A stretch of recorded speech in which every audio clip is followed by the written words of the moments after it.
except for you're in my I gotta have that. It's an ego thing more than anything. So yeah. Yeah, hey, take the captain's chair. Why not? Exactly. Yeah. You're over there on the in Mr. Spock's chair. I've got to take the captain's chair. That's actually, by the way, how I put it. Except for if it's you and LK, are you the Spock, or is he the which one are you the Spock? I think I guess have more of a like Siskel and Ebert thing going on than a Kirk Spock thing. But okay, so on that one, by the way, Gene Siskel was the one that was harsher on movies, and Roger Ebert was easier, but Roger was the fat one, Gene Siskel was the bald one, and I got both. So I don't know. Anyway, hey, True Believers, England teen here. We watched Agatha All Along, episode 3. Thought maybe you guys would enjoy. I know we enjoy talking about it, but I think there needs to be someone who's talking about it in this area who is going to give you a straight up review and not just, oh, it sucks because, you know, Disney. That seems to be what's going on. You know, it's they want it to be the new Acolyte so bad. I don't see it. I don't at all. Honestly, neither do I. By the way, that is also why I invited LK. He so far doesn't like it, but I will give it to LK. LK has found reasons not to like it. It's not. Yeah, he has his own. He has his own reasons. Now I think it's okay. I thought the first 2 episodes were okay. I thought they were interesting enough to see the 3rd episode. You said you went back and watched it and you found something new. So before we get into episode 3, okay, give us your new stuff. Okay, I found two relevant things that I missed in the first watch of episode 2. One, when Lydia is having her oracle moment, she cites a tarot card. And I didn't think much of the tarot card the first time I heard it, but then on the second rewatch, I went and looked it up in one of my tarot books. Okay. And long story short, they actually did homework. She cites the 3 of Pentacles. 3s in tarot are basically something that has already started but is still in the planning phases. And pentacles are the suit in tarot, sometimes coins or sometimes disc, depending on which deck you're using, that deals with material gain, particularly wealth. So it seems like somebody did their witch homework with regards to that reference. The other thing is a little bit more geek-centric thing, which is Jennifer Kale is our potions witch in this show, and I went and looked her up, and she actually is the cousin of Johnny Blaze Ghost Rider, and also a supporting member of the cast of Man-Thing's pit of characters. So okay, yeah, those are 2 things that I probably should have caught on the first watch. Didn't catch. Sorry, guys.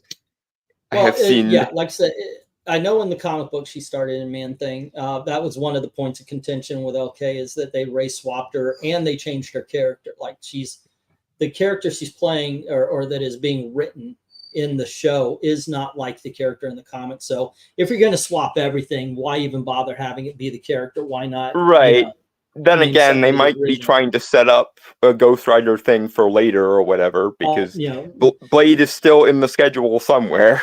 I think WandaVision kind of trained everybody, stop speculating, but we did hear the name Mephisto this time.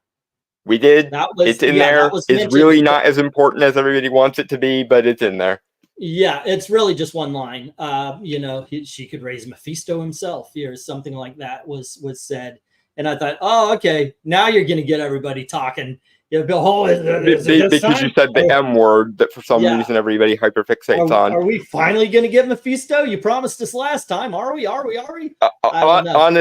Honestly, here's where I'm at with the Mephisto thing. The magic corner of any given universe is my corner of said universe. Okay. And the thing is, in the scale of like mystical threats or mystically significant characters, Mephisto's kind of a lame poser.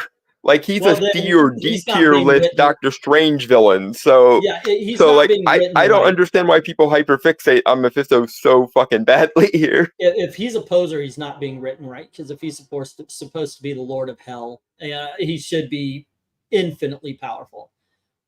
It should be one of these things that every time Doctor Strange encounters him, he barely escapes with his life. That is Well, how but Mephisto should always be. but there again, like there are much bigger fish in the ocean of Mystic Marvel, and so And usually when I see Mephisto that as shows a up, he problem. shows up as a joke character. Yeah, I And see that as a problem. If he's the Lord of Hell, then there should not be any. well, there's also character. like 5 different unique separate hell dimensions in Marvel is the thing Yeah, too. okay. So Yeah, they want their own devil and all that kind of stuff. I get it. I get it. I like the way Sandman handles that kind of thing where it's the same entity viewed in different ways. context, yeah. Yeah. And that they are infinite, so he can be many places at once. Although Sandman doesn't do that. He's always, if he's stuck, he's stuck. That being said, let's get back to the show. So we start where we left off, and they are on the They're road. on the By the way, road. we don't do non-spoilers here. We might talk a little bit without spoilers, but we don't do non-spoilers here. So they're on the road, and Kitty from the 70s show, I forget her name. They said it quite a few. Sharon Davis is her name, and Miss Hart is what Wanda casted her as, and therefore what everybody keeps referencing her as. Yeah, there was a scene where they said she's got a name and said this is Miss Hart, and she's saying her proper name at the same time Agatha was saying her Wanda name. Yeah, I think the reason they keep fixating on that is because Agatha presumably thought that because the last name on the list was a Black Heart, they can swap in Mrs. Hart for Aubrey Plaza's character without breaking the rules. Right. Yeah, I have theories. I know I just said WandaVision taught us not to have theories. I have theories, but it is something though that that blows my theory in a way that this is actually Aubrey Plaza we're looking at in a different form. But she goes off and she gets off the road and she starts being sucked into some sort of tar pool and everything. I kind of dug on this. I liked this is a really bad party. I got to tell you, she has become my favorite character of the show. See, I'm in the complete opposite corner with her.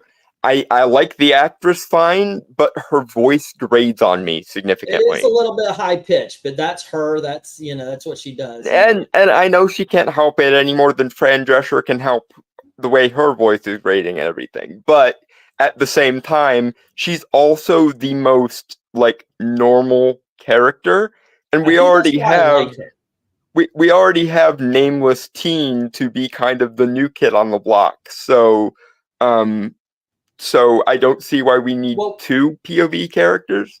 Yeah, yeah, that's the whole thing. He's a POV character, but he's still magical. She is completely outside the realm. And I was wondering when the shoe is going to drop with her, when we're going to find out that she's more than what she actually appears. Like I'm expecting that part, or I would have liked to. I would like to see her. I would have liked to have seen in this episode that her not being a part of the magic world is what's protecting her throughout this road walk. It's almost like, have you ever seen a movie called Eric the Viking? I think once. A long time ago. It's a 1990 film. It's very rare. Not a lot of people know about this movie. It starred Tim Robbins. And did it ever play on Disney Channel? This is sounding very I have no familiar. idea. But they're actually traveling to find the new world and all that. And along the way, all these myths and all these religious things and religious figures that Vikings believe in will appear. But the thing is, there's an atheist there, and he can't see any of it because he just doesn't believe. So while everybody's seeing a dragon or something like that, he's seeing maybe high wind, a tornado, or something along those lines. So it doesn't appear to him. And so he's protected by the magic parts of that just by not believing in it. And I actually thought that this would be an excellent way to do that with this kind of character. Like, she's not affected by the magic because she just doesn't believe it. It's like the way voodoo works. Well, okay, but the problem believe in with the that logic is she was one of the victims of Wanda's meddling in WandaVision. So if that were going to be a mechanic in play, it would have had to have been in play in WandaVision, not here. Because, you know, she and everybody else in Westview got whammied but good for several months.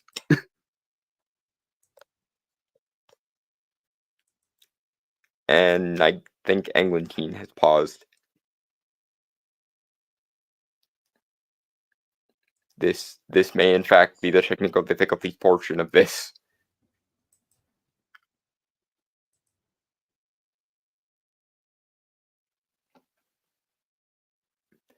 Yep, technical difficulties. One moment, folks, while we get things back in the running. But while he's gone, I will say my piece on the actress who played Kitty in the 70s show. I don't need a normie character like that in here because Teen, who we don't know yet, is already filling most of that role. So I don't see why we have two normie characters. Yeah, but I gotta tell you, she's the more normie. There's something going on with the teen, obviously. Right, and we'll get into that because I really liked a lot of his lines in this episode. For all of the accusations that this show is quote unquote woke, they give the male characters some of the most based lines. This stars women, and I'm wondering if that's what's so woke about it. So far, no, it's not. There's no intersectional feminism, like intersectional woo-woo bullshit. And like I say, if you're looking for it, you're gonna find it. You know, we used to call it chasing ghosts. You know, and it's the whole Pollyanna thing. If you're looking for bad, you're gonna find bad. If you're looking for the good, you're gonna find the good. So yeah, you like LK for the last one said, well, you can absolutely tell that these two were like, okay, I didn't. I guess there was, but the thing I just thought it was badassery on Aubrey Plaza's part. Like, yeah, they framed her as the badass villain when she entered, so I don't see why. Like, there might be some sexual subtext there, but maybe it's not made a thing. Later. I don't know, but it hasn't happened in the first 3 episodes, so we'll find out. This one was completely all about an escape room. This entire episode was an escape room. They're on the road. They go into a house and they have some visions, and they realize they found some wine. They drank it, and they were poisoned, and they now have to brew a potion. Get out of the house. It's an escape room episode. Yeah, this was one of the. Go ahead. Go ahead. Sorry. Well, they actually come to kind of lean into the horror aspect of this show as well. This was one thing about this episode that I didn't like as much as episode 2, because episode 2 was all about the witchiness, whereas because of the sort of upper crust suburbanite aesthetic, the like Desperate Housewives vibe that this particular part of this dimension had, some of the horror was undercut for me because it wasn't atmospheric enough. That being said, what it lacked in atmosphere points, it more than made up for in somebody actually did their homework points, which goes back to what I was saying about how... Wait, you didn't think this episode was atmospheric? Not as much as it would have been if they had actually leaned more into like stereotypical Halloween aesthetics. Oh, okay. Yeah, well, it was a suburban I felt house. like the upper crust suburbanite Desperate Housewives type vibe was kind of meddling with the horror vibe. Well, the thing is, I think it looks more inviting. You know, you walk into that, it's especially when you're dealing with. I don't think this is the group of people you put Halloween images in front of that are going to scare them. I actually didn't like the way Patti LuPone's character. Which one was that? The older lady, Lilia Colderoo, okay, the divination yeah, witch. I didn't like the way she reacted to her vision because she's a witch. She's been around. She's seen this kind of thing. So doing the whole, I would have liked to have seen more. Okay, this is a vision. I'm not gonna fall for it, you know, because each of them were given the vibe. Each one, each of them had their own vision, had their own, because they were poisoned. It was almost like a vision quest where they had their own fears put in front of them and everything. And not one of them had the moment where they said, "This isn't real." And witches who were supposed to be, you know, hundreds of years old, I think at some point in time would have gone, "Wait a second." At least one of them. What I read there was, because of the personal aspect of each person's vision, it wasn't necessarily the fact that it was a vision that bothered them. It was because it was hitting them where it hurts. Like Agatha, which, by the way, this is where I'm gonna be very, very positive to this, because it did its witch homework and I am so fucking here for it. But Agatha apparently sold this particular universe's version of Nicholas Scratch to whomever she got the Darkhold from, so that she could have the Darkhold. And so when she has her trip out scene, she hears a baby crying, and you can see throughout the episode that she kind of does, like, she doesn't break character or become overly heroic or anything. She's still very much an asshole, and everyone else in the room calls her out for selling her own child to whomever she got the Darkhold from. And but she does have kind of a surrogate mom thing going with teen who might be Wiccan or might be Nicholas Scratch, depending on which way the cookie crumble, or might be somebody else entirely. We got to talk about that, because the first episode, everybody's thinking it's Wiccan, who is Scarlet Witch's son, and then this episode they kind of hint on the fact that it might be Agatha Harkness's child, which is Scratch. Nicholas Scratch, all grown up, okay. Apparently. So, which is supposed to be the rabbit. So, I don't know, you know, that I think they're just sowing doubt right now. So it's like, is it this? Is it that? I don't know. Honestly, I hope it's a neither situation, even though I would like this kid as Wiccan, I think, because again, this show gives him a lot of based lines. Like for example, in the beginning of the episode, when they're, you know, first reacting to the road being weird and trippy because, you know, it's the witch's road, he is the one who points out that the important part of witchcraft is not witch, it is craft, as in it is a technical skill you're supposed to learn. And by the way, that is the most based answer to that question. Also, speaking of it doing its witch homework, when they were putting the potion together, potions which Jennifer remembers that Eye of Newt is apothecary slang for mustard seed. The reasoning being, I love that part, by the way. Yeah, you wouldn't know that if you shop at a modern day spice market, because most often when you see mustard in a modern day spice market, it's already been shelled and dried. But if you ever actually picked wild mustard seed before, you know that it has a hull on the outside and a black part of it that usually gets broken off into black mustard that makes it look like an eye, hence why it's the Eye of Newt.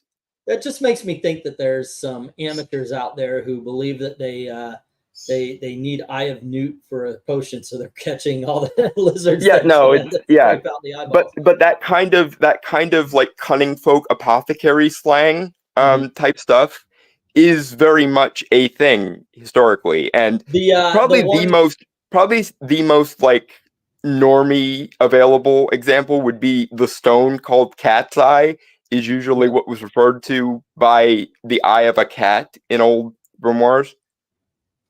The one that got me was, it was like the guts of a social bug or something like that, and it went, the guts of a eusocial insect.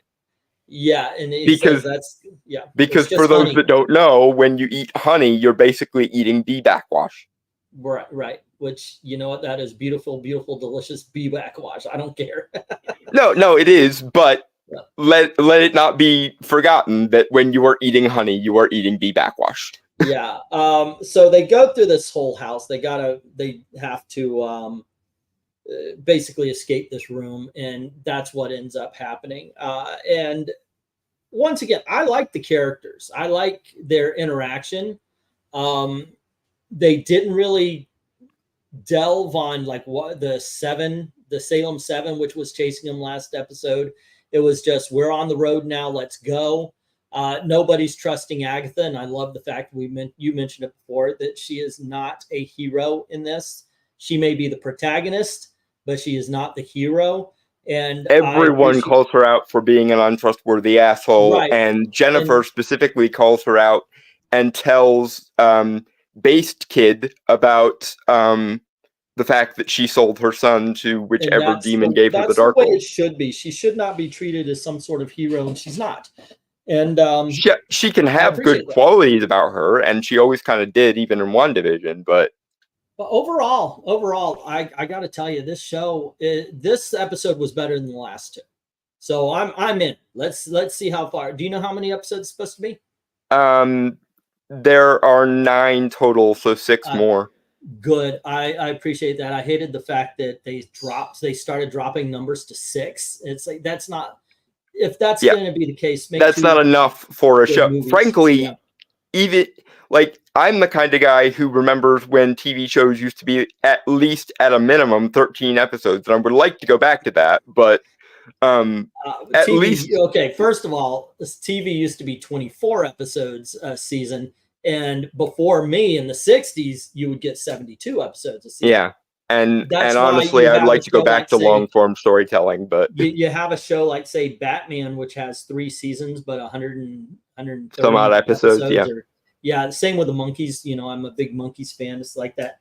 But yeah, I'm glad they're going to take some time to tell a story here, because too much in the past they have not. Yeah, and but there you go.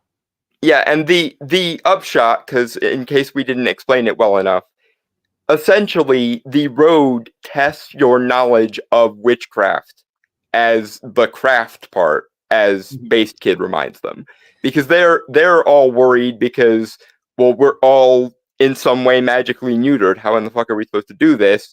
And Teen goes, well, you can still do the actual practical part of magic, the actual rituals, spells, potions, and recipes and shit. So again, Based Kid.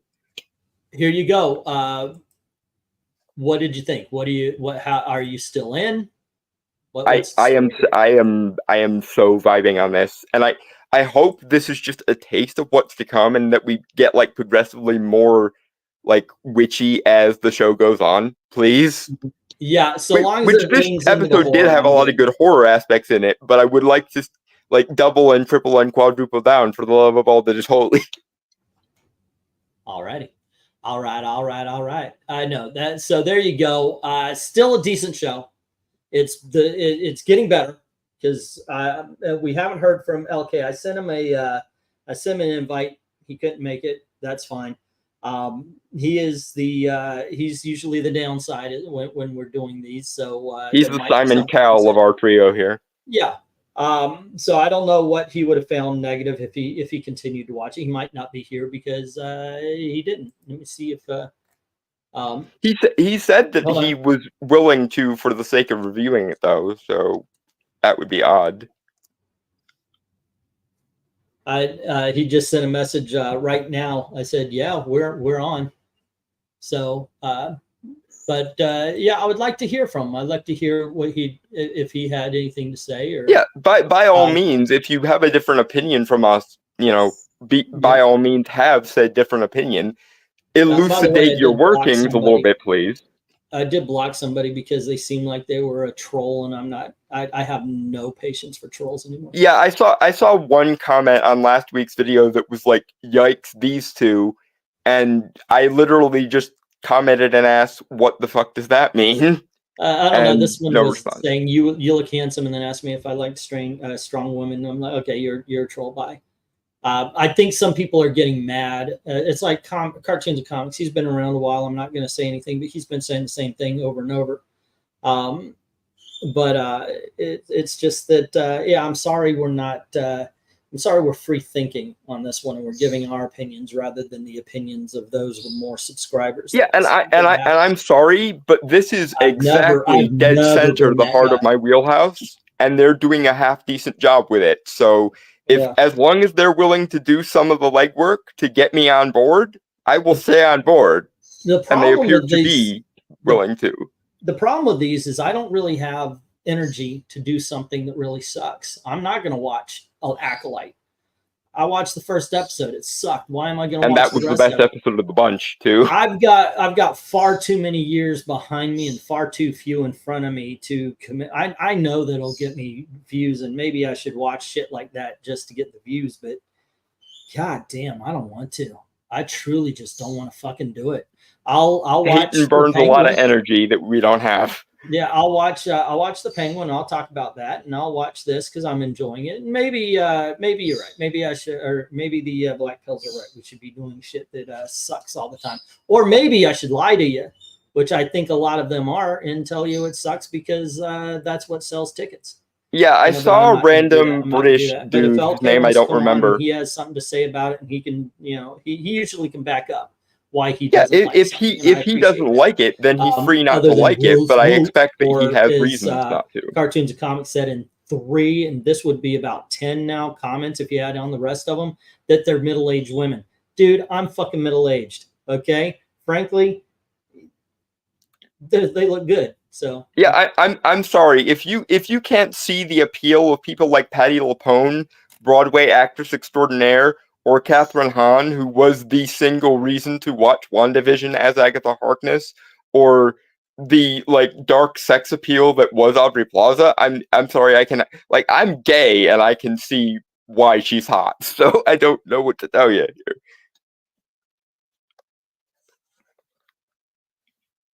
And we lost Anglantine. Presumably he will come back in.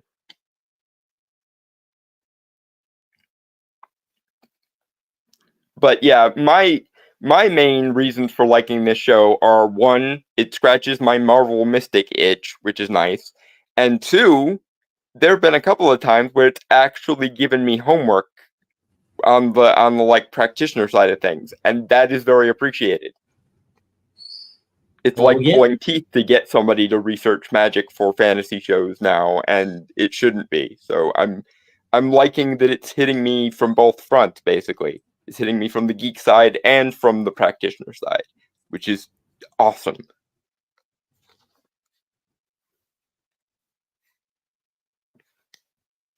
Are you back, E? I am.